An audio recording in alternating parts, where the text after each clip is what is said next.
અંબાજી નજીક આવેલા સિયાવા ગામની નદી બે કાંઠે વહેતી થઈ। અંબાજી સહિત આસપાસના ઉપલા વિસ્તારમાં વધુ વરસાદ થવાને કારણે નદી બે કાંઠે વહેતી થઈ હતી।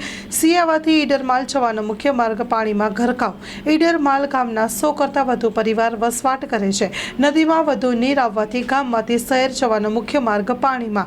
જીવના જોખમે ગામના લોકો નદી પાર કરી ગામમાં જવા મજબૂર બન્યા છે। બીમારીમાં ગામના લોકોને પડે છે વધુ મુશ્કેલીઓ। શહેરી વિસ્તારમાં મજૂરી ગયેલા લોકો નદીનું પાણી કમ થશે ત્યારે ફરી જશે ગામના જવાના મુખ્ય માર્ગ પર પાણીમાં ગરકાવ થયા છે। સિયાવા નદીમાં આવેલા ઘોડાપુરને કારણે બે કાંઠે આવેલા ગામના લોકો અટવાઈ જાય છે।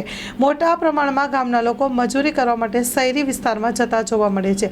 હજી પણ ઉપલા વિસ્તારમાં ભારેથી અતિભારે વરસાદની આગાહી છે। Story report by Rohit Dayani.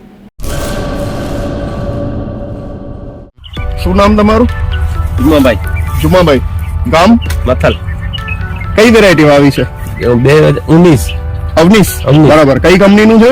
જટરાજા। Okay. અને કેવું લાગ્યું તમને? બહુ સરસ છે એમ માળ ની કેવી લાગે છે તમને? ના જોરદાર। પહેલી મેં માળ અમે કાપી નાખી છે બરાબર। સર્વિસ જોરદાર આની બરાબર છે। લાંબી માળું થઈ આવી બધું મસ્ત હતી। બધું માલ સારો છે બધી આખી સારો છે ને? અને પેલી ડાળી તમે કાપી નાખી એટલે પછી ફૂટ વધી કે શું થયું? ના ફૂટ જામ માંથી એક ડાળ માંથી જામ માલ નીકળી જો તમે દેખાય છે બરાબર છે। આમ નીચેથી જ ઘણી બધી ડાળીઓ ફૂટે છે એવું દેખાય છે। ના ફૂટ સારી છે। બીજ સ્ટાન્ડર્ડ છે। પેલી વીણીનો માલ છે કે બીજી વીણીનો? ના ત્રીજી વીણીનો ત્રીજી વીણીનો ઉતાર નાખ્યો। બે વાર ઉતાર નાખ્યો છે એમ ને?